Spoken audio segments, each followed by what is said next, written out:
My name is Leslie Ann Johnson. It's good to be with you once again. Welcome to this morning's press briefing with officials from the Royal Grenada Police Force. So I'll start with my immediate left. We have with us here Inspector Randall Batiste. He is attached to the Administration and Traffic Department of the Royal Grenada Police Force.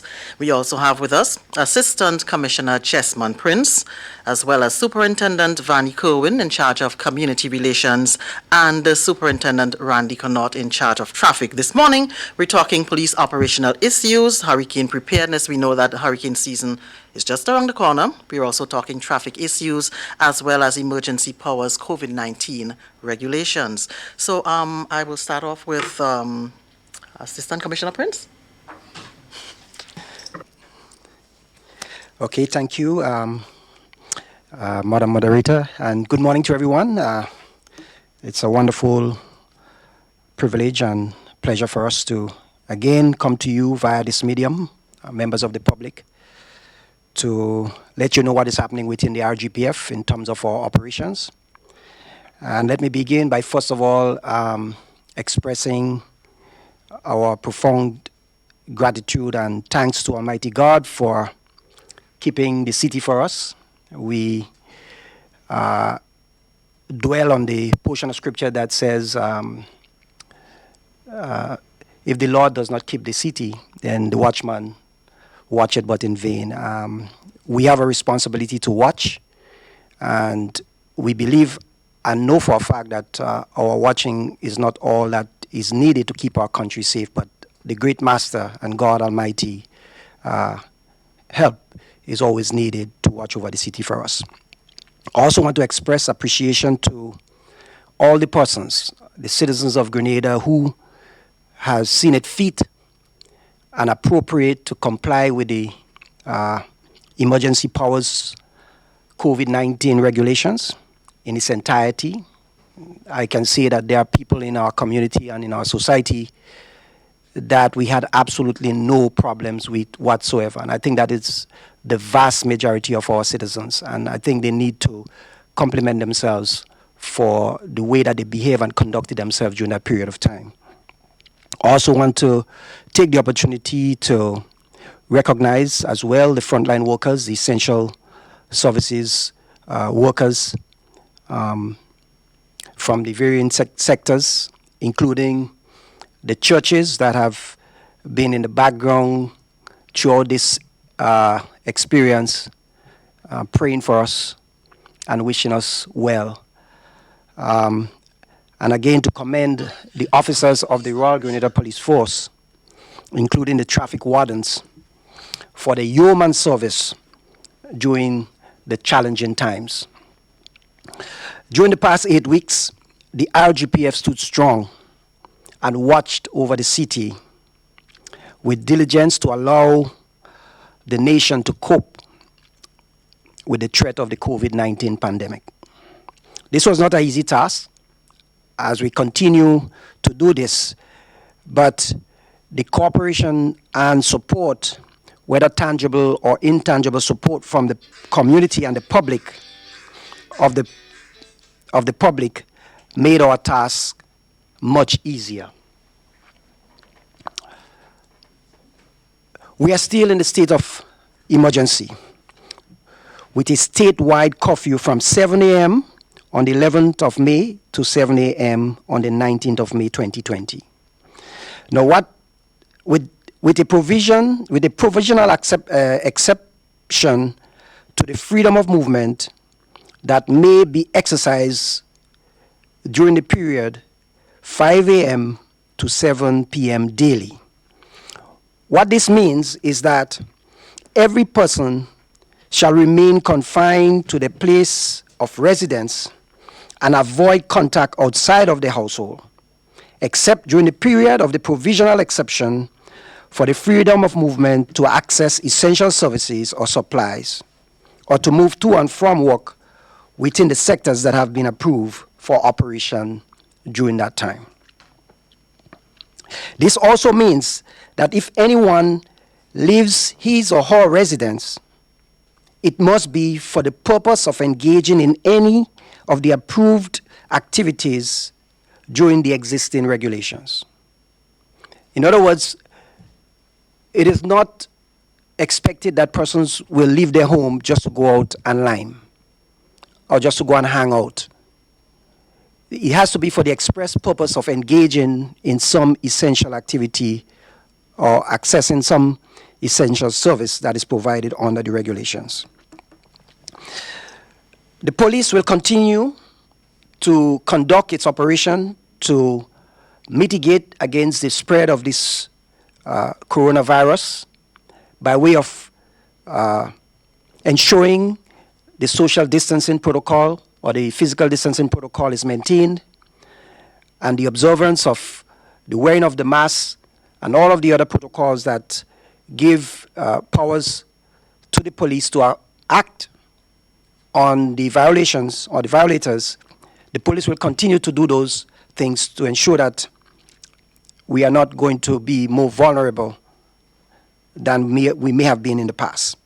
So you're going to see us continuing to establish our roadblocks, or what you call our checkpoints, throughout the state, and in particular during the curfew period from 7 p.m. to 5 a.m. daily. And at these checkpoints, the expectation is that persons moving during that period of time must be moving with purpose. And purpose here means that you are an essential service provider that is authorized to move during that period of time.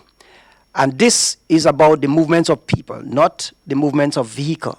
So any individual who is moving, whether you may have a vehicle pass or a pass for your vehicle as a driver and the individual having a pass, any passenger in your vehicle should also have in his or her possession a pass authorizing him or her to be on the road at that particular time. So we want to advise persons who are moving, if you're an essential worker or you have some authorization to move during that period of time, you cannot take a friend to ride with you or a buddy to drop off at some point without that person having the authorization to move. You will be checked and the necessary actions will be taken. I must hasten to say also that while our checkpoints and our roadblocks are in place, we may have situations, or members of the public may have situations of emergencies that need to get to the hospital. And this is accommodated for at the checkpoints. But you must indicate to the persons that are manning these checkpoints that you have an emergency and identify the emergency with the person managing the checkpoint so that you can get the authorization to move.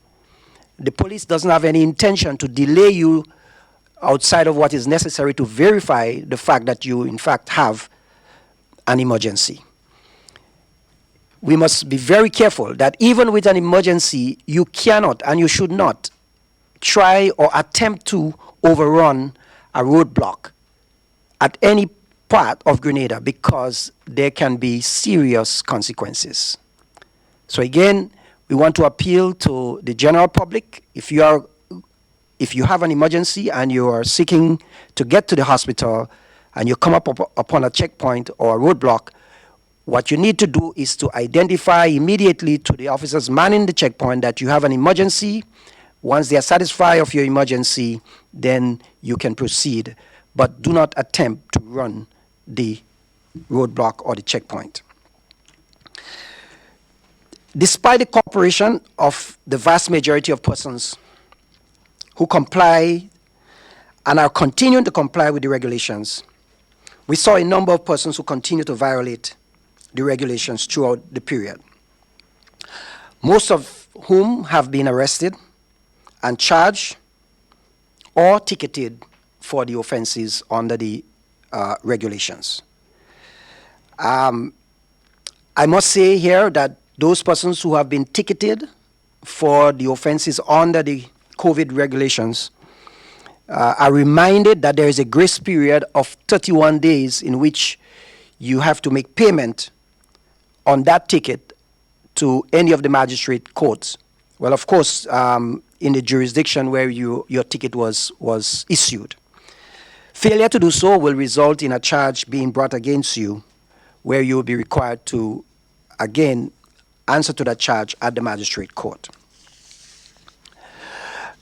In addition to those offenses that would have been committed under the COVID regulations, we also saw a number of general offenses during the period, to include 3 murders, the seizure of over 890 pounds of cannabis, carrying a street value of over 2 million EC dollars.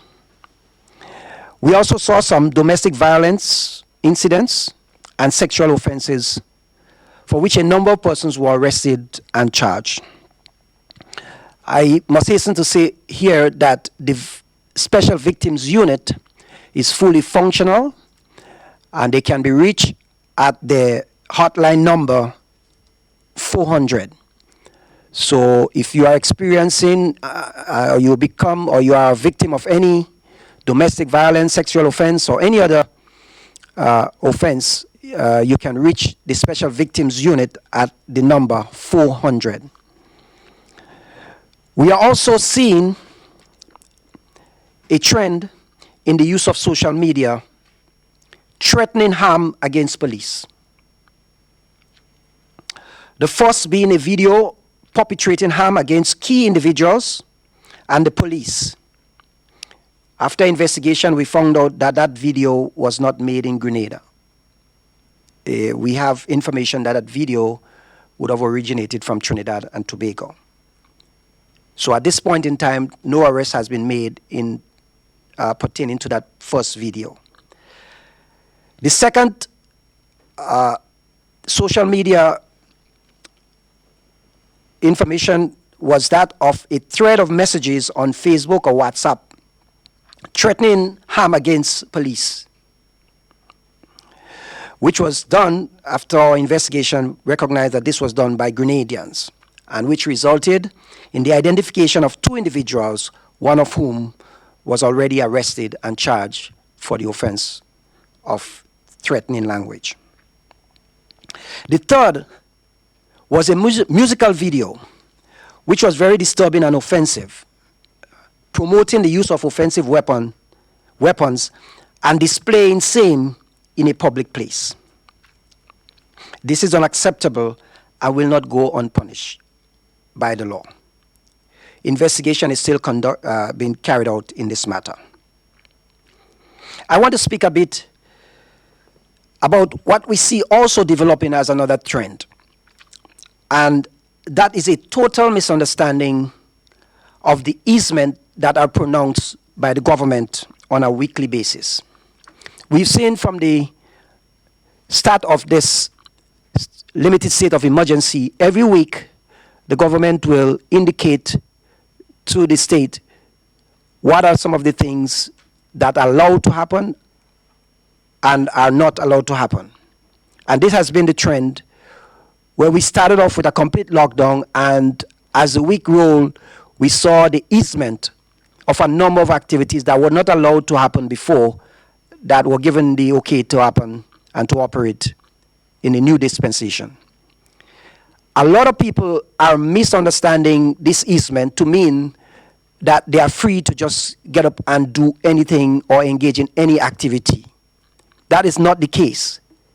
We are still under a state of emergency, and a curfew is still in effect. As a matter of fact, when you examine the regulations, you would see that it specifies that a curfew is in effect from the period of 7 a.m. on the morning of that day of the pronouncement for 7 days to 7 a.m. at the expiration of that 7 days. So a curfew is in effect. But what happens during the curfew is that a period of movements is given for persons to access important services, essential services, supplies, and so on. And unless and until the activity is pronounced as having the authority or the permission to operate during that period of time, you should not be engaged in that activity. If you do, you will be in violation of the regulations. So the misunderstanding of thinking that when a pronouncement is made that there is an easement in a particular sector, that it means that everybody should just do something, whether or not it has been part of the regulations or those that has been given authorized to move or to do, it is an offense. So pay particular attention. I'm appealing to the public to pay particular attention to the pronouncements. If a particular sector is not pronounced as being authorized to operate, then you should not operate, because you will be dealt with according to the regulations. As I speak on easement, I also want to take the opportunity to mention here that as we go forward, you will see other easements. In other words, other sectors will be opened up to operate.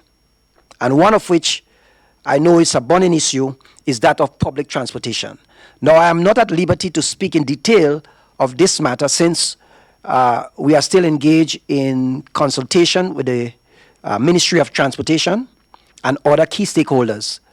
But I want to say here that the modalities for the operations of public transportation is one that would change the dynamics in a very unique way, because, again, the physical distancing protocol and the sanitization and all of these things must be taken into consideration when we open up for the use of public transportation.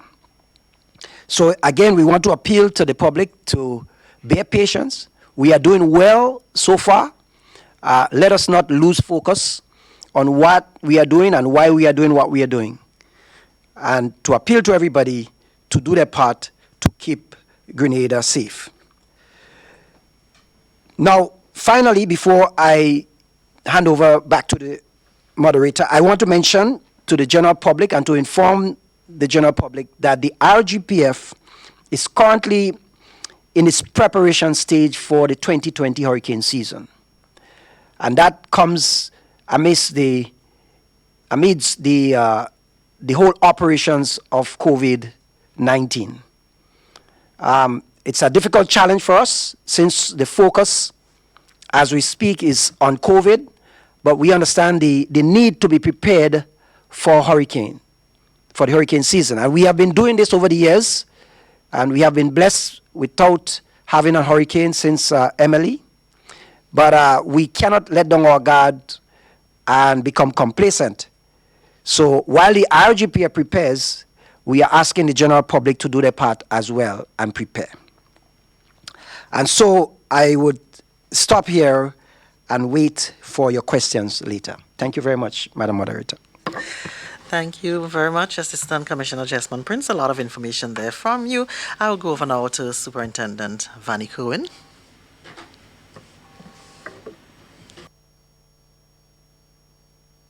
Thank you very much, Ms. Johnson, and good morning to your members of the media.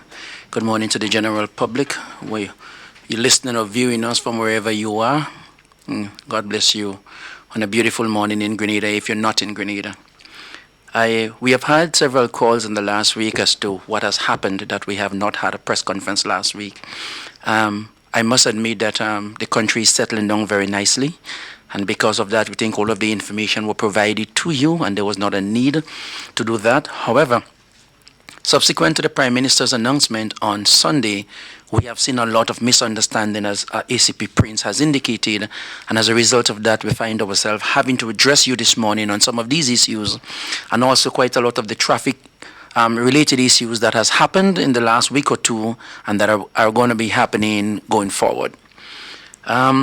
I'm going to be addressing some of the issues that Mr. Prince have started on. I'm going to build on some of them as it relates to the emergency powers COVID-19 regulations and some of the violations that we have been seeing. So I want to start with the Prime Minister's address on Sunday, because coming out of this address, we have seen some issues that we believe that the public did not quite understand or did not quite get. And because of that, we believe that confusions were left or created in the minds of some people as to what they could and cannot do based on what we have seen on the ground. So on Sunday of this week, the Honorable Prime Minister addressed the nation, and he announced greater easement of the restrictions that we have become accustomed to over the last few weeks. In his address, he extended business days to every day of this week and announced additional businesses that are now authorized to open going forward. These businesses will remain open as we go forward.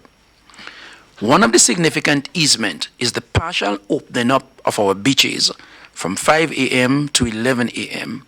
And by the next day, beachgoers converge on many of the nation's beaches, and we have seen quite a lot of people enjoying that new easement and enjoying some sand and some sea.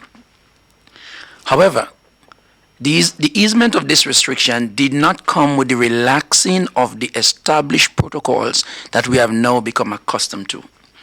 Neither was it an opportunity for our citizens to violate the emergency powers regulation by commencing beach parties and beach fetes. We have seen quite a lot of that this week. Mr. Prince was making the point that easement does not mean we're back to normal. Easement does not mean that what you used to do prior to the state of emergency are now allowed to happen. We are still under a state of emergency. We are still under curfew. And as the country come out of the phase that we are in, easement are being allowed. And it is being allowed for certain things to happen. What is not announced for happening should not happen. And so we have been responding to beach parties, beach fetes, birthday parties, extension of funeral arrangement by 20 and 30 people in some cases. And this is some of the issues that I want to address this morning. I want to say, though, that Section 9A and B of the Emergency Powers Act remain in force. And I'm going to take the time this morning to go through the provisions of this particular section so that I can make it clear in the minds of people what the section speaks to and what the restriction or violation is are. The section says, no person shall host or attend any social activity of any description. Any social activity of any description, including a wedding. That's section E, 9E. And 9B says, a funeral hosting more than 10 persons, in addition to the officiant and essential mortuary staff.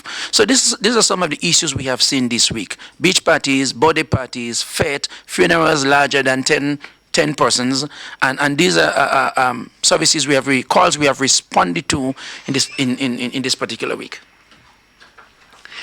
However, these restrictions does not speak primarily to the beaches.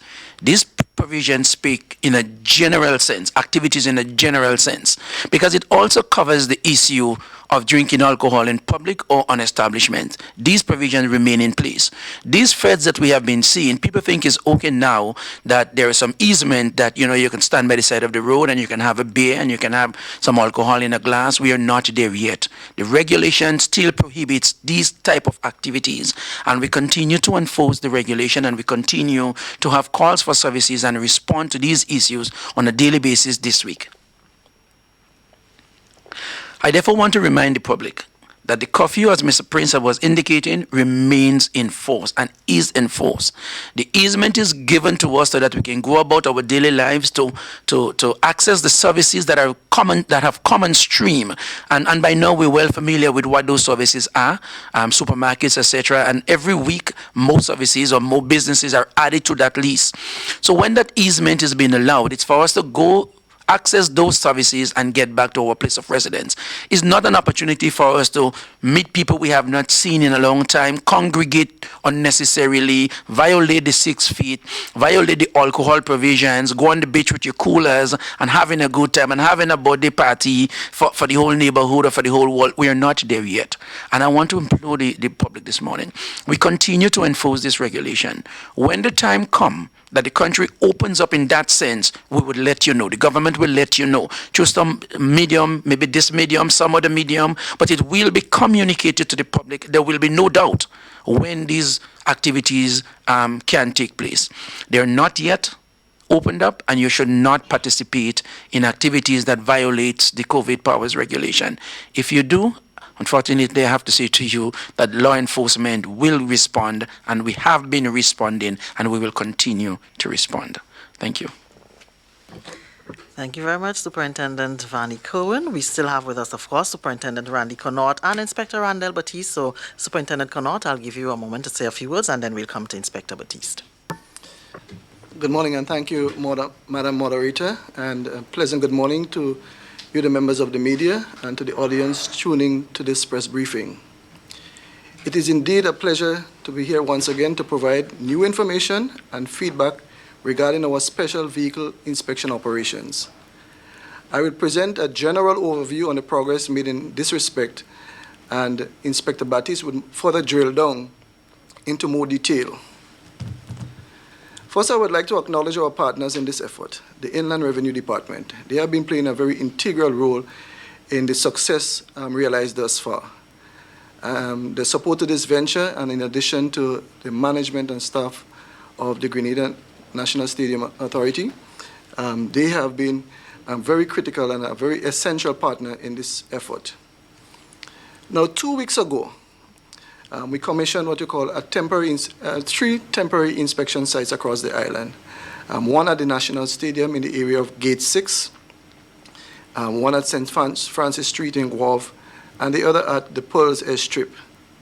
Now, the idea was to facilitate vehicle inspection on designated shopping days, because back then we only had 3 shopping days, and we wanted to seize the opportunity. And this was against the backdrop that there were a growing number of calls for vehicle inspection by members of the general public, seeing that we had that easement. And also, we were considering the fact that if we waited too long, then we would have a significant backlog of vehicles to be inspected.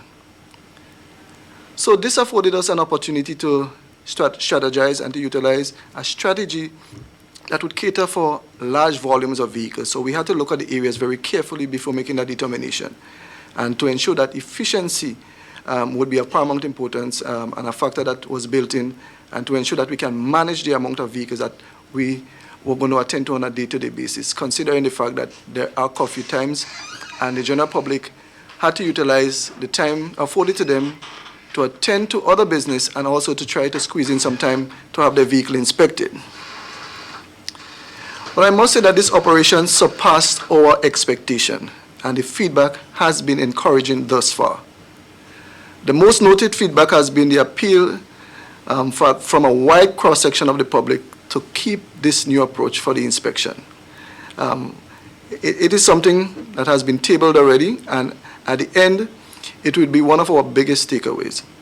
Because when this arrangement comes to an end, and it will come to an end next Friday, this would be followed by a major postmortem, and recommendations would be tabled to the RGPF executive for consideration. And I guess as much, they will take it forward from there.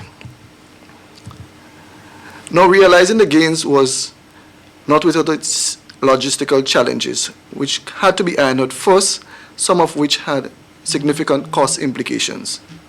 Most important to note was the commitment of persons who staffed the facility. We had a special arrangement up front with specific hours, but as we walked along, we had to adjust on the way, because we realized that the inspection hours had to be increased to facilitate the long queues and vehicles that were parked in our reserve parking areas. So days that were advertised as 9 a.m. to 3 p.m., we went as far as 6:15. There were days we went much longer than that, and we didn't start at 9 o'clock as we indicated. We hit the ground before 8, and at 8 o'clock promptly, we sought to start our operations. Now, the Inland Revenue Department, their staff is not under our control, and there are times they started before 8, but on every occasion, by 9 o'clock, revenue collection or payment for the license fees was done at 9 o'clock. Now, the inspection is into its 6th day today. We are at Pearls, and today, thus far, with the inclusion of Carrico, we have inspected, we have seen 2,533 vehicles passing the inspection. But we have inspected much more than that, because not all of the vehicles visiting the site actually pass the inspection. This is an interim measure, and though there were some challenges experienced by some members of the public, mostly because of the large number of vehicles coming into the inspection center, as I said, we had to adjust along the way, and we will be moving to add more days coming into next week. We should have been doing 3 days next week, Monday, Wednesday, and Friday again, but we have since taken a decision to add more days. Inspector Batiste will drill down into this a little bit more, and taking into consideration that we have seen a number of senior citizens coming to the inspection site, a decision has been taken to set aside 1 lane, because we use 6 lanes at the inspection site, set aside 1 lane and designate that for our senior citizens, and that I mean persons 65 years and above. Over the period of the curfew, we would have seen a decline in accidents. I should say a sharp decline in the number of road accidents. And it is primarily so because less vehicles on the road. But I would want to take you back to January into March. And from the tracking of our accidents statistics, we had an average of 209 accidents per month. The last being in March, we had 184 accidents. And in April, it moved all the way down to 87 accidents. Albeit to say that we had one fatality in April. So that brought us to, May, sorry, that's my bad. But to date, we have 2 fatal accidents, one in January and one in May. Both accidents are under investigation. One, I can say it has been closed. That was the one at Calivini. And we have one actively under investigation now. That's our most recent fatal accident, which happened on the 3rd of May at Corinth Public Road. So we have not been doing too bad in the area of accident, but being on lockdown days and having to experience 87 accidents, it is still cause for concern. Now, as we move into next week's operation, it would call for the attendance of more officers on the street because all of the days are open up for business. And it therefore takes into consideration that we'll have to withdraw our concession that was granted sometime before for persons to be allowed to park in the no parking areas. So with traffic density being increased, we have to draw back now. So next week, please God, full enforcement of the traffic regulations, especially as it relates to no parking. This would be enforced. We have also been doing some behind-the-scenes operations, which most of the general public doesn't know about. I just thought it wise that I mention it here. Inspections have not only been limited to the special inspection sites. We have been doing fleet inspection for businesses who have large fleets of vehicles, and it is something that has been in our portfolio for years now. And obviously, we would want to continue that arrangement with the general public. So inspection was not limited to the special inspection sites. We had it at the different locations where companies had large fleets, and also at the St. George Port, where on a daily basis during the week we have to inspect new vehicles coming into the country. So our routine traffic management portfolio definitely has increased over the COVID period, and with the anticipated announcement, maybe in a not too distant future, with the possible opening up of the public transport system, with special arrangements being discussed, I could tell you it is going to be a very Herculean task for traffic officers going forward. But what I am assured of is a level of commitment and dedication by the staff. And I am pleased to be associated with such an incredible bunch of people. Now, I want to say, just before breaking off, that the general public and all the other partners who have been supporting and giving words of encouragement and feedback to the Royal Grenada Police Force, we do value those comments and the support that which you have been given. And for our officers, I must acknowledge them for the diligent service and distinguished service in these very crucial times. I will call it a wrap here, and back to you, Les. Thank you, Superintendent Randy Connaught. A lot of information there from you. Thank you so very much. We go now to Inspector Randall Batiste, attached to administration and the traffic department. Thank you very much, Madam Moderator. A pleasant good morning to the members of the media and the viewers of this press conference. It's a pleasure for me being here among my colleagues to share information, much needed information to the general public. I will start off with reference to giving some statistics to break down. Mr. Superintendent Connaught would have mentioned that we had 2,533 vehicles that would have passed the inspection. I want to zero in by giving some stats as to the amount of vehicles that will have passed inspection per location. And at the stadium, 1,572 vehicles would have passed inspection over a period of 3 days. We would have conducted inspection at the stadium for 3 days thus far. At Grove, 366 vehicles would have passed the inspection over a period of 2 days. At Paul's, 378 vehicles would have passed the inspection for a period of 1 day. And at Carriacou, between the 4th of May to the 14th of May, 217 vehicles would have passed inspection, giving us a total of 2,533 vehicles passing inspection. I want to give some clarity as it relates to persons that would have been qualified to be exempted from the late fee in relation to the vehicle inspection. And I will speak towards two periods here, the second and third period. The second period, vehicles that were due to be licensed by the 31st of March, those persons are exempted from paying the late fee once the vehicle was licensed, inspected and licensed no later than the 22nd of May 2020. So you must inspect and license your vehicle no later than the 22nd of May 2020 in order for you to be exempted from the late fee for that period. And I'm speaking to the second period vehicles that were due for the 31st, by the 31st of March. And just to give some more, the vehicles that falls within that category of the 31st of March would have been vehicles with plural lettering from 251 to 500, and vehicles with single lettering from 2,501 to 5,000.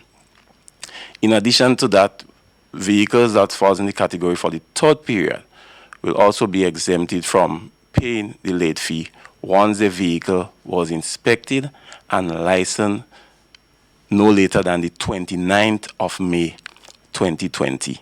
And I'm speaking about vehicles with plural lettering from 501 to 750, and vehicles with single lettering from 5,001 to 7,500. What is important to note here is that if your vehicle were inspected before those dates for the category you fall in, but you did not pay the relevant fee before the date, you will be required to pay the late fee. Because times persons is of the understanding once they would have inspect before the expiry date, they can pay at any time. But that's not the case. You must pay before the due date in order to be exempted from the late fee. So I just wanted to explain that. Superintendent Connaught would have spoke about coming to the end of the special arrangement. And the special arrangement will end on the 22nd of May 2020. So come next week, that will be the final week for the special arrangement as it relates to the vehicle inspection. And as mentioned by Superintendent Connaught, we are doing it for the entire week, Monday to Friday next week. That's the week from the 18th to the 22nd. And as a result, I will just outline the schedule for that particular week as it relates to the inspection and the days, the location. So Monday 18th, Tuesday 19th, and Wednesday 20th, inspection will be conducted at the National Stadium in the area of Gate 6. On Thursday 21st, inspection will be done at Guave on St. Francis Street. So there is a change to how it was done for the past 2 weeks. We was doing Guave on the Wednesdays, but now it has been moved from Wednesday to the Thursday. And on Friday, we'll end at Paul's Airstrip.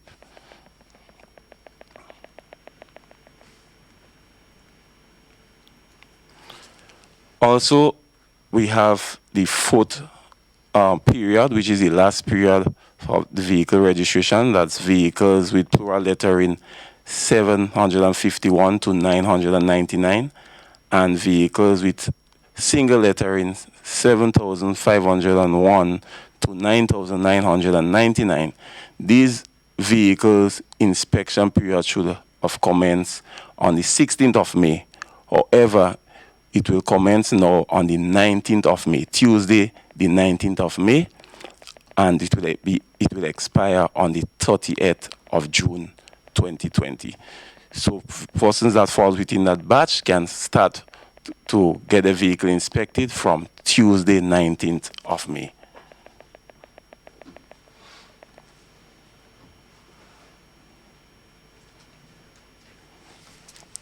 So come Monday, 25th of May 2020, we will be going back to a form of normalcy in relation to motor vehicle inspection.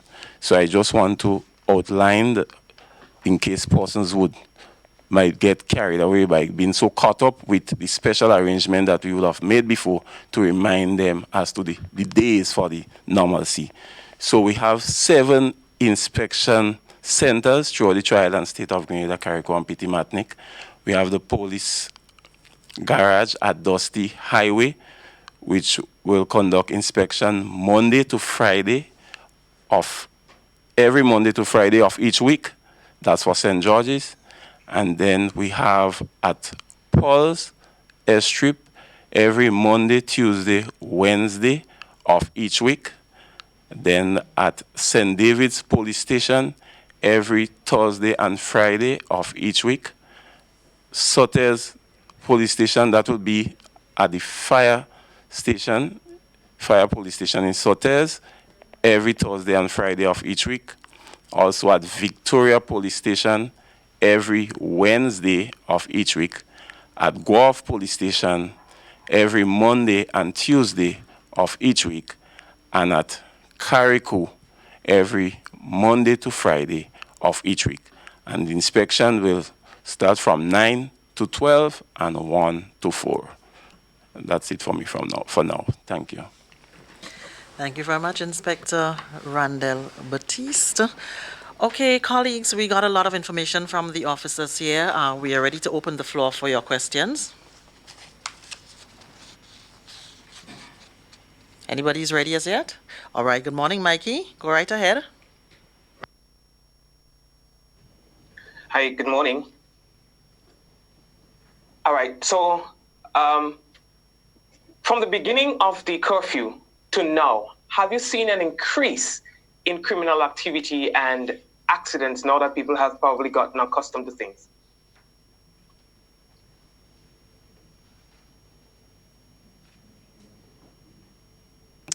Okay. I cannot say that there is an increase of criminal activities. Things seem to be normal as it relates to criminal activities for the period since we started this. It is difficult to say that there has been an increase because this period of curfew has never existed before. This period has never existed before, so we cannot really compare it to any other period. What we have seen is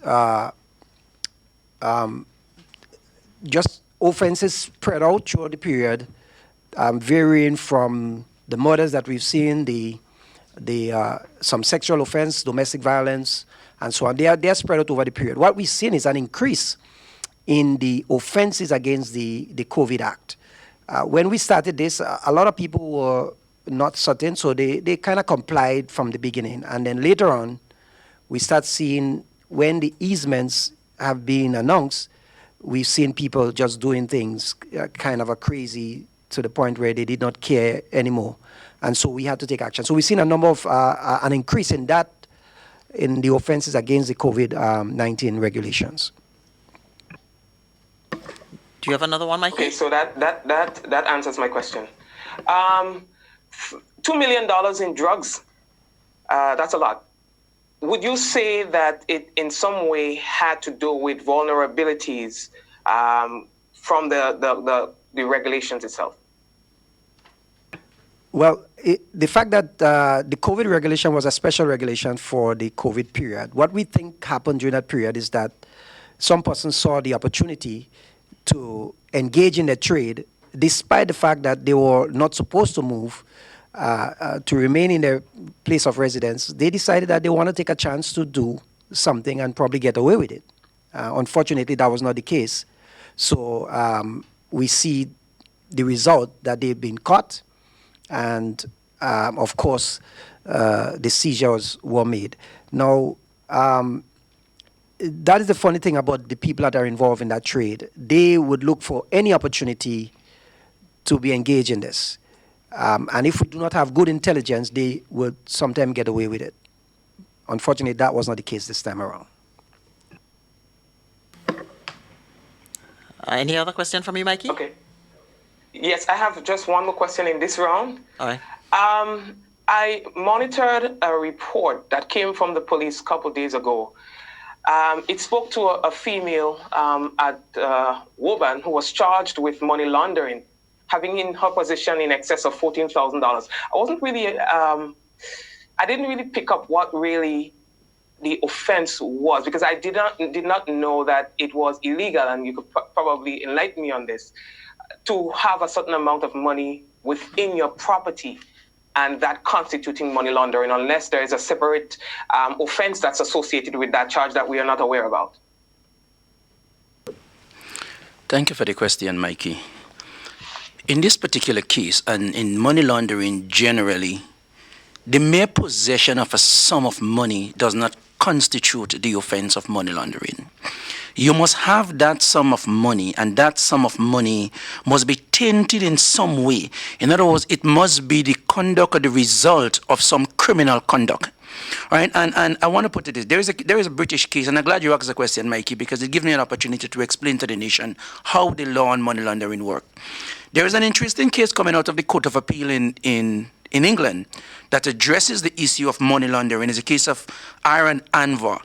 And it speaks to two elements that law enforcement will look to in determining what constitutes money laundering, or how one can be convicted for the crime of money laundering. And it speaks about the monies being derived from a kind or kinds of crime. So not specific crime, crimes in general. If the money can be tied to any sort of crime, it can be, or it is, money laundering. And the second point that court made is that they enunciated in that particular court the irresistible inference that the jury would have. In other words, summing up all of your excuses, summing up all of what has happened, there is no other conclusion that the jury could come to but to say that this money was in some way associated with some criminal conduct. So I want to make the point here clear. It is not just the possession or possessing of the sum that constitute money laundering, but the possessing of the sum that is tied to some criminal conduct or the results of some criminal conduct is what makes it money laundering. And in investigation, a lot will be done. You would ask to explain your possession of that sum. It is going to be traced and tracked. If you said you get it from some economic activity, we're going to track all of the activities that you speak of. If at the end of the day it doesn't add up, then the inference can be drawn that the only logical conclusion is that this money comes from some sort of criminal activities. And in that case, you will be charged for money laundering. Thank you very much. All right. Sherry, just 1 second. Linda Straker, good morning. Good morning, all. My question, I have quite a few questions. I don't know how much I'll be able to ask you in this round. My first question is to Mr. Desmond Prince. In his introductory remarks, he said that there were 890 pounds of cannabis that was confiscated, valued at more than 2 million. Is that 2 million street value or wholesale value? It's street value. And I want to know whether or not drones were part of the process of assisting police in these drug busts. Linked to that, I also would like to know if was only cannabis that was seized during that period, if we had other drugs that were seized, yes, and whether or not, based on the police report coming into us, I was able to check at least 5 Vincentian who was associated with some of those crimes that was sent to us already. How much other nationals, foreign nationals, was associated with the seizure for that period, and any other drugs? That's it for now. I'll ask others. That's a lot of questions there, Ms. Straker.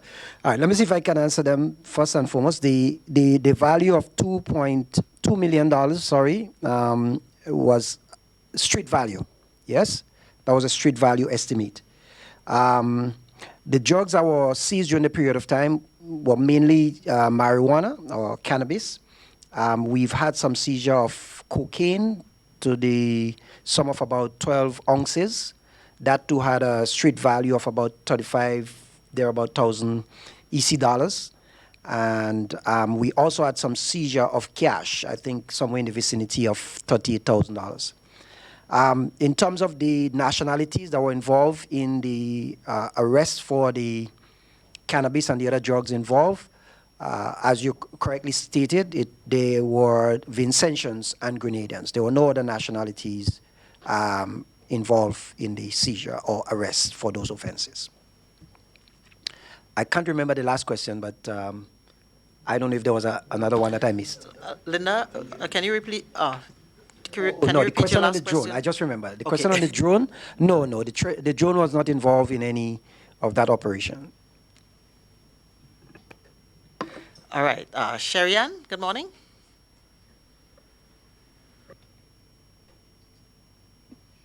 Good morning. Go ahead. Hello, are you Go ahead. hearing me Yes, now? yes, we are hearing you. Go ahead. I have two questions for clarity. One has to do with an observance of athletic training at the Tantine, the Roy St. John playing field. I would like to know if that aspect has returned. And part two, yesterday, vehicles were recorded traversing that piece of broken road in Molyneux where you have both no entry signs at both ends. So I would just like to have a feedback on those two at this moment. Thanks. Let me address the issue of the athletics training. While there is an easement for physical exercising to take place, remember there should be no social gathering and the physical distancing must be adhered to. I do not know all of the elements that is involved with what you are speaking of. If it is an organized group of people, that could be a violation of the regulation. However, if one or two persons decide they're going to use the track for their form of exercising, maintaining the social distancing protocol, now that will be okay. But if a coach decides he's going to call his athletes, and there are going to be 15, 20 of these athletes in an organized session, that will be a violation of the regulation. However, if I choose, or if someone chooses to use the recreational ground to do their exercise within the prescribed time that is allowed, that should be okay. Okay, let me just get in. Go ahead. Go ahead. I would take a second question, Sherry. This is news to me with respect to vehicles traversing within a closed section of road at Molyneux, and it's definitely something that we would look into. But I want to remind the general public that the road closure is still in effect, and we would be fully enforcing that road closure in the area. I would want to also make an appeal to the motoring public especially, and to persons who traveling on vehicles, to ensure that you do not put your life and safety and the safety of others at risk by breaking the law. And if you are found breaking the law, definitely the necessary action in accordance to the law would be applied in this regard. Thank you. Thank you very much. Nancy Maguire, just 1 second. Let me just get into questions here from online. Somebody is asking why the police using the age of 65 for the people in the special lane and not 60. And somebody else is saying that they're a businessman in St. George's. They want to know if all stores have the green light to open. If I am correct, 65 is generally the age used by most businesses in considering who a senior citizen is. We understand the fact that most people retire at age 60, but in considering senior citizen, most of the establishment would use the age 65 and up. So we're just following what we consider to be an established pattern in determining who a senior citizen is. It is not etched in stone, and if it needs to be revisited, and this is easy to do, but we're just following what has been already established. The other question was somebody wanted to know if stores have the green light to open. No, we are not yet. The regulations or the committee have not yet given the all clear for all stores to open. Week after week, we announce what is going to be opening, and the regulation covers stores and businesses that are allowed to open. The regular retail stores in town, they are not yet cleared to open, and we admonish that they continue to adhere to the regulations and wait until their particular business is on the list for opening. Until then, patience is required and asked for, and understanding and caution must be the watchword. Thank you. Nancy Maguire, good morning. Go ahead, Nancy. I have two questions. Are you hearing me all right? Yes, we are. Go ahead. Thank you. First, a while back, when we were talking about violations for the regulations, there was a suggestion that the police weren't being too aggressive regarding masks. But now that more businesses are opening and health and safety seems to be the priority for opening doors for employees, for visitors to businesses, will the police become more aggressive in ticketing people for not wearing masks or face coverings? And my second question relates to police officers being tested. The last report was that there was testing going on. There were some in quarantine. I'd like to know how many are being tested, if it's going on, and if any more are being quarantined. Thank you. Ms. McGuire, to address your question on the aggressiveness of the police with regarding masks, I don't want to use the term being aggressive. I want to use the term the police enforcing the regulation.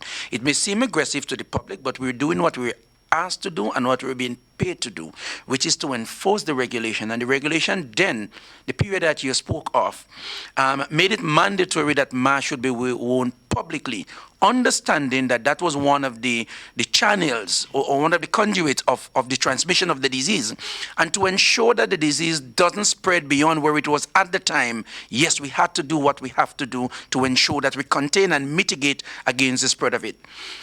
The other slant that you have taken, the fact that more businesses have opened up, but what we have also seen is that there are change in the thinking of the committee in terms of the mask. So the regulation that speaks to the compulsory wearing of the mask in public then is not the same provisions that we are now following. So once you stay within the remits of what the law requires you to do in terms of wearing the mask, you will be safe. It speaks to wearing masks in the line, wearing masks in business places, and what have you, and we are going to continue to enforce those regulations, understanding that this is one of the critical things that we need to do to mitigate against the spread of this virus. It is your life, it is my life, and it is the life of every citizen of Grenada, Carrick, and Petit Martinique.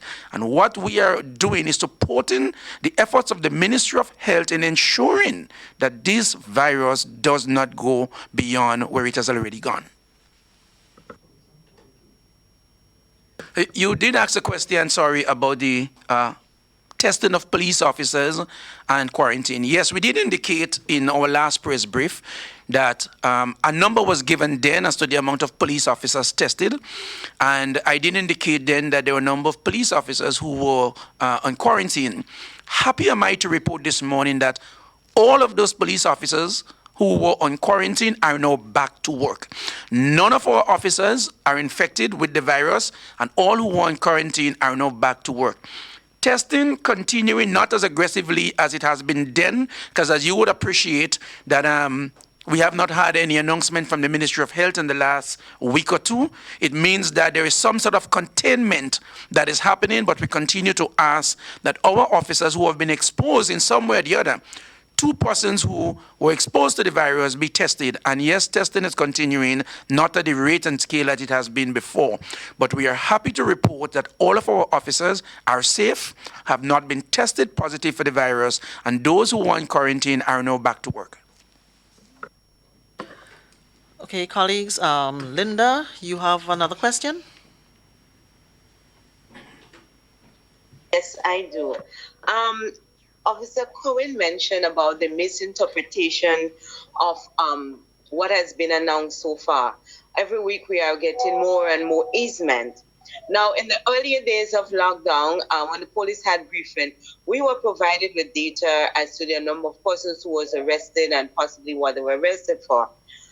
Looking at my notes, I go back to the last time when he would have said that 10 persons, I think 10 or 11 persons were arrested for having a party, I think, in Woburn.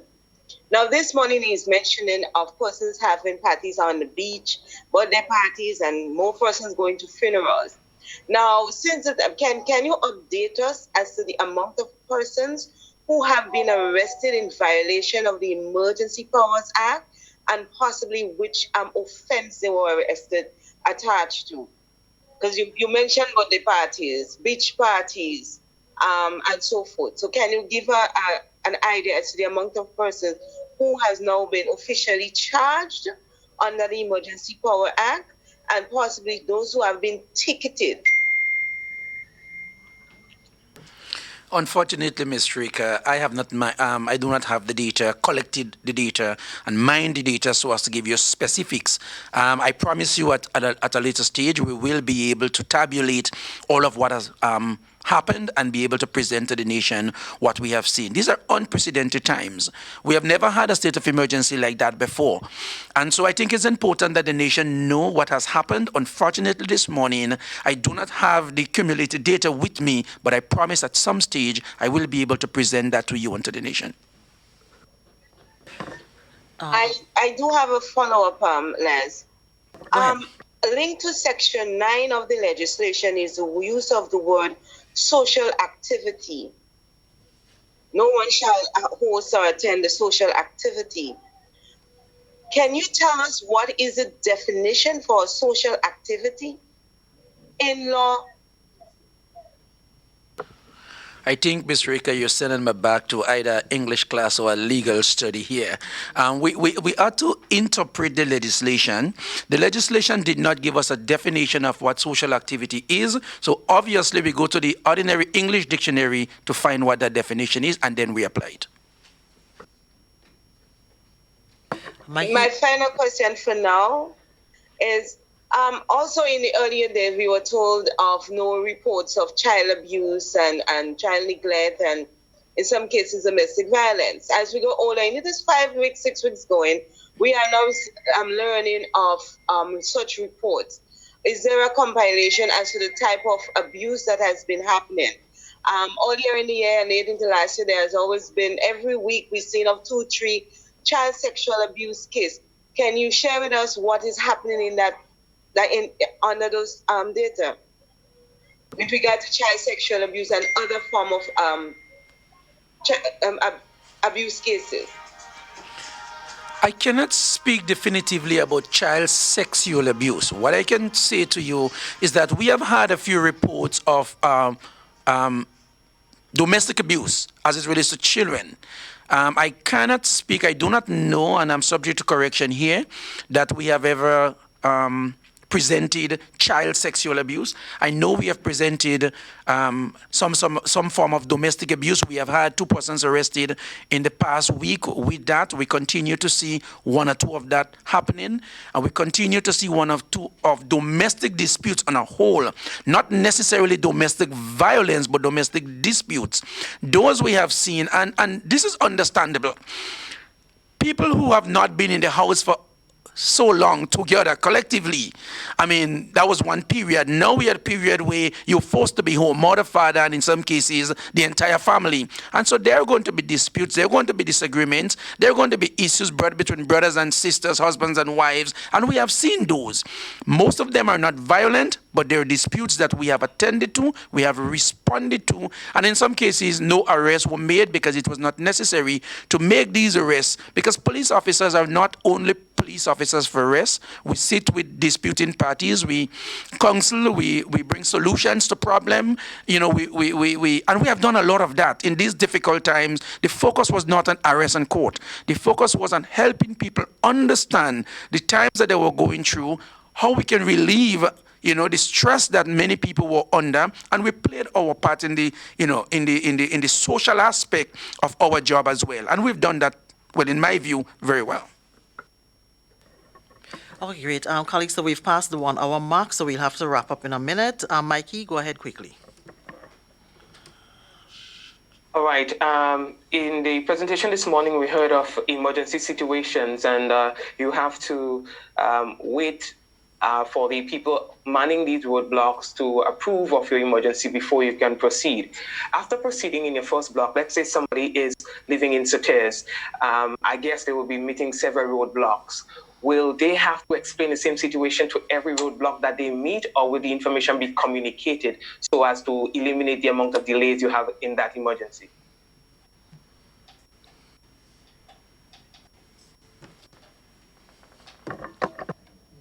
Okay, yes.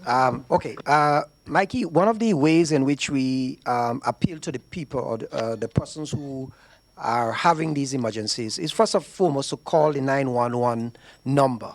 Once that person calls the 911 number, they would relate their information, where they're coming from, what is the emergency, where they're coming from, what vehicle they're driving, and that sort of information will be communicated to the 911 operator. That information then will be communicated to the checkpoints that are on that route to the hospital. The checkpoints that are on that route will be informed of that vehicle are being on its way to the hospital. However, it is still necessary for that checkpoint to verify that that information that was communicated then was not a hoax. Because as you know, people have all kind of ways of making certain claims or certain things, and then when you really knock on it, you realize it's not what it is. So the checkpoint person has to make sure and verify, and this should not be very long or lengthy. And once that is verified, then they can communicate to the next checkpoint that that person is coming through. I've already checked them. They're okay. Let them through. So that is the kind of communication that is expected to happen throughout or in the case of an emergency. And we are saying this and we are making this publicly known so that persons with these kind of emergencies will communicate, will call and ensure that the information is communicated so that they would not be hindered during their movements. If I can just have a quick question, just for clarity. The public transportation system will be opening up pretty soon.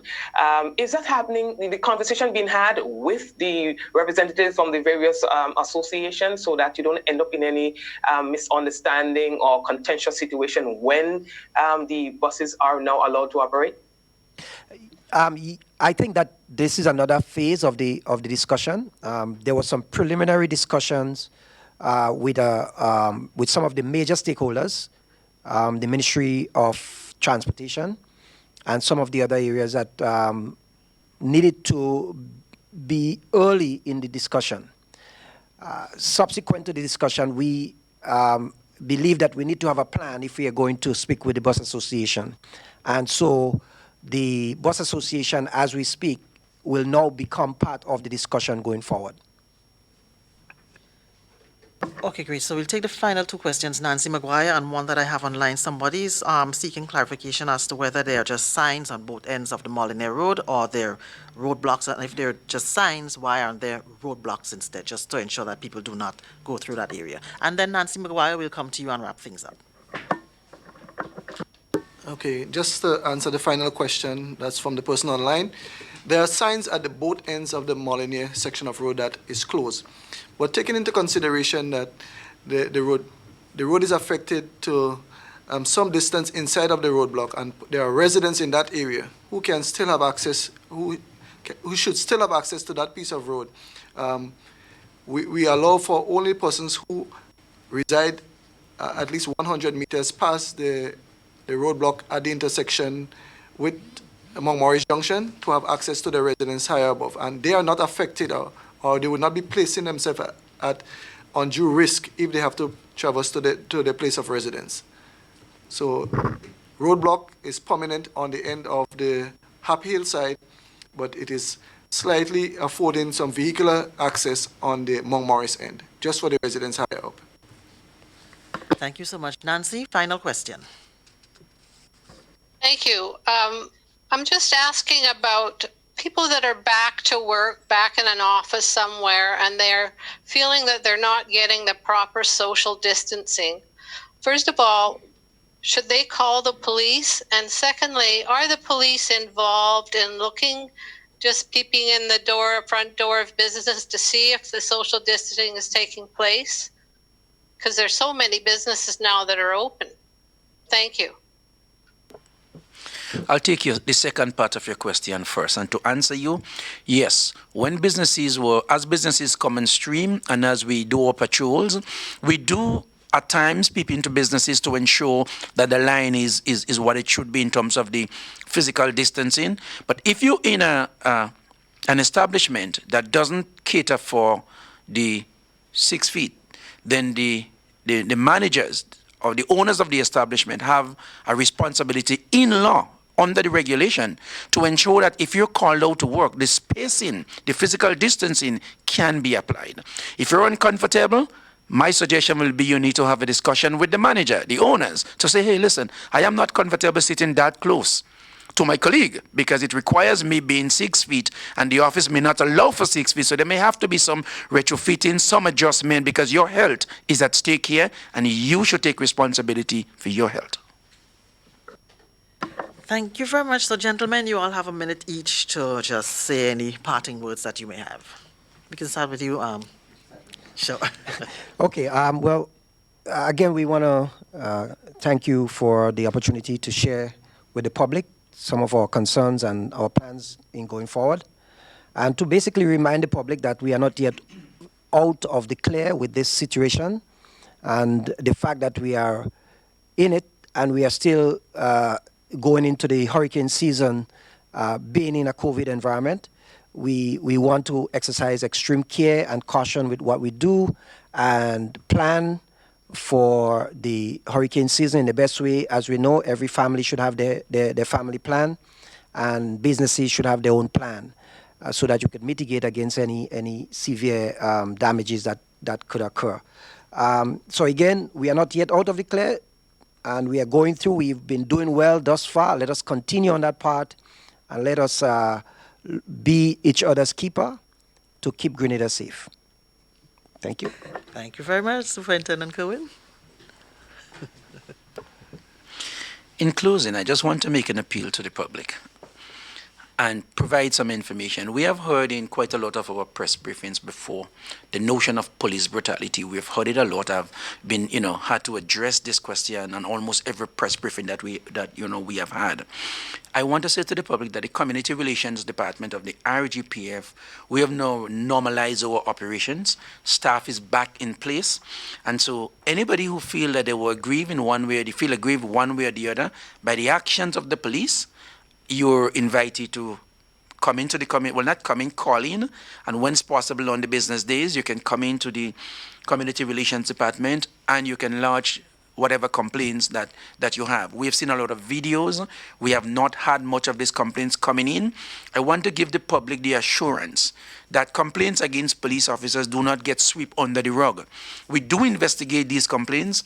We send the file to the Director of Public Prosecution, who advises on what action, if any, that should be taken. So we are not making those decisions at our level. So there is that level of confidence that I want to give the public, that if you feel aggrieved under this period or any other period, you have the right to call in or come into the Community Relations Department and lay your complaint. We investigate it. We'll keep you posted. We send the file to the DPP. The DPP advises and directs what needs to happen.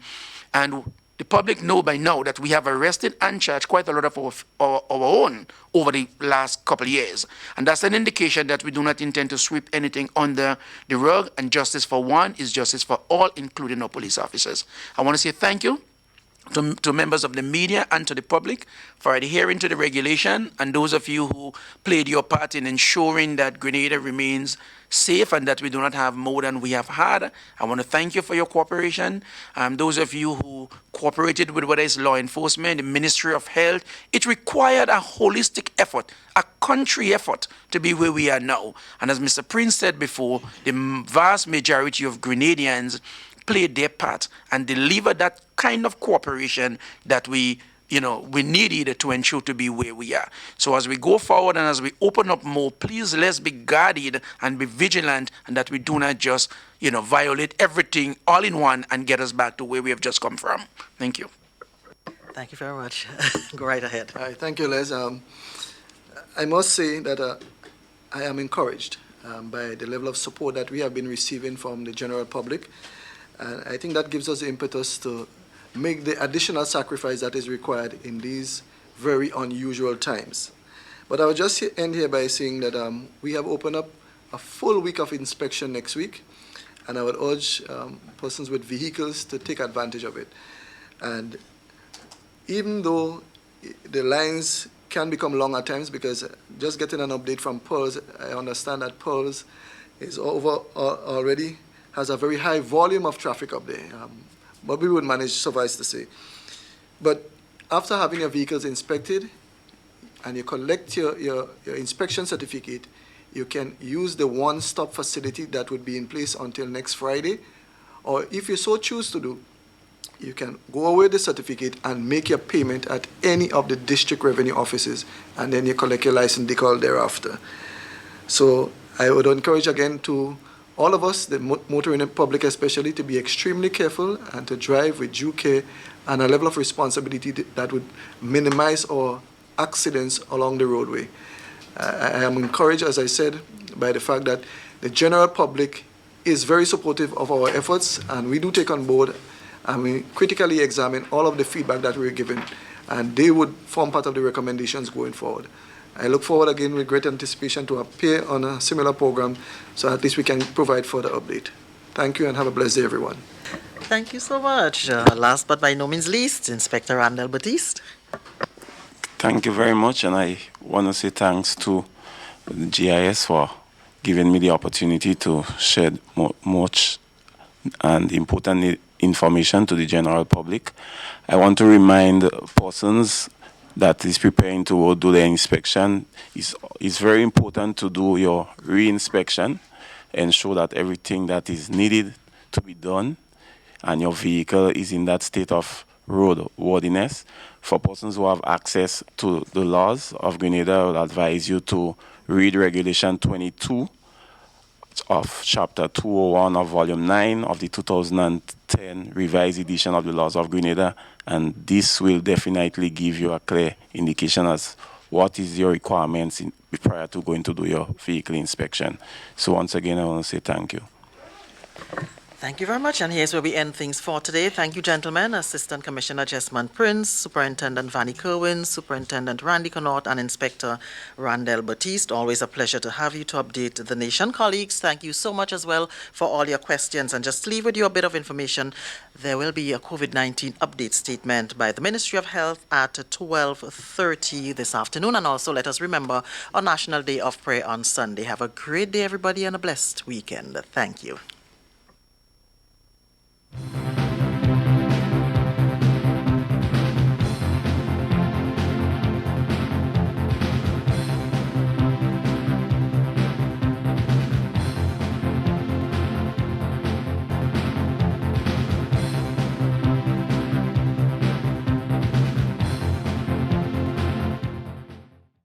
The following is a message to the nation by the Honorable Delma Thomas, Minister for Social Development, Housing and Community Empowerment, on the occasion of International Day of the Family.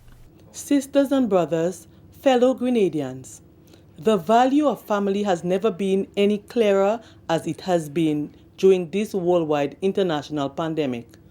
When we come to think about it, at the core of our being, if we are to build a solid and successful society, is the value of the family.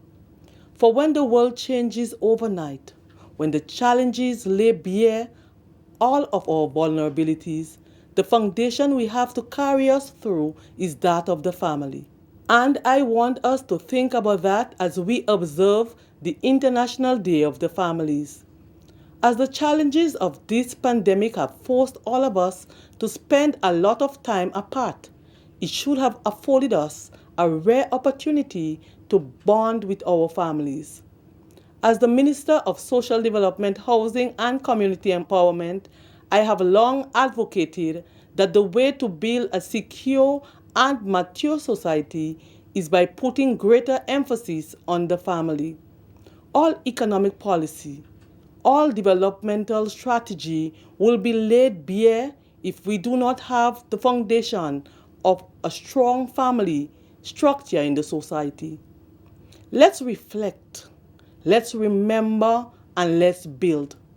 The theme for this year's observance is Families Connect. Connecting with each other means communication and sharing. Connecting with each other is about building bonds of love and trust. It calls for showing care, appreciation, and concern for each other. It demands that we respect and treat each other well. We must build connections with other members of our household. as well as family members and relatives from other households. By connecting with each other, whether by physical or virtual means, we will better maintain our mental health and total well-being, thereby building safer communities. At this time, I reflect on our senior citizens in the nursing homes, persons in hospitals, and protective homes throughout Grenada, Carriacou, and Petite Martinique. We want to reassure them that they are very important to us. We love and cherish every one of you and are thinking of you every day. We are also reminded of the invaluable contributions our senior citizens have made to the integration and development of our society. Parents and guardians, as you interact with each other and with your children, remember to engage for different reasons. Sometimes it will be about work, school, household chores, and discipline, but other times, and equally important, it must be about taking part in fun activities, growing together, learning from each other, valuing the personalities and talents of each other, supporting each other, and building healthy relationships. The family is a paramount in keeping each person safe, whether from COVID-19 or from poverty, violence, and abuse. I am pleased to launch the Families Connect campaign. This campaign starts today, Friday, May 15, 2020, known as International Day of Families, and will continue until May 31st. I encourage you to tune in to the media and social platforms to receive messages each day. I also invite you to share the messages that will be released by my ministry. I extend a special invitation to you to make this weekend one to pause with your children. Let this weekend be a break from work and school activities where possible. Make it one to spend time with the children of your household with a focus on fun, relaxation, strengthening bonds, and sharing traditions of your family. As the campaign progresses over the next 2 weeks, other suggestions for connecting families will be highlighted. We look forward to your participation and support. As we continue to practice physical and social distancing, we remind us all to practice family connectedness. Let our families connect to develop safer communities. I thank you.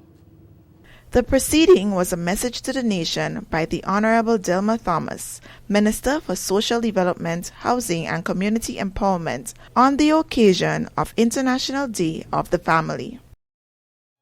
Lift up your voice. The united efforts and commitment of government and frontline workers have taken us nearer to the doorway of safety in the last 2 months, all the while guided by the all-powerful hands of the Almighty.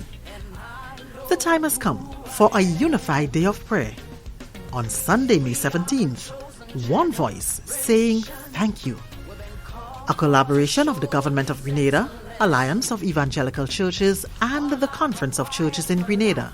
Prayer alerts will be conducted every 3 hours from 6 a.m.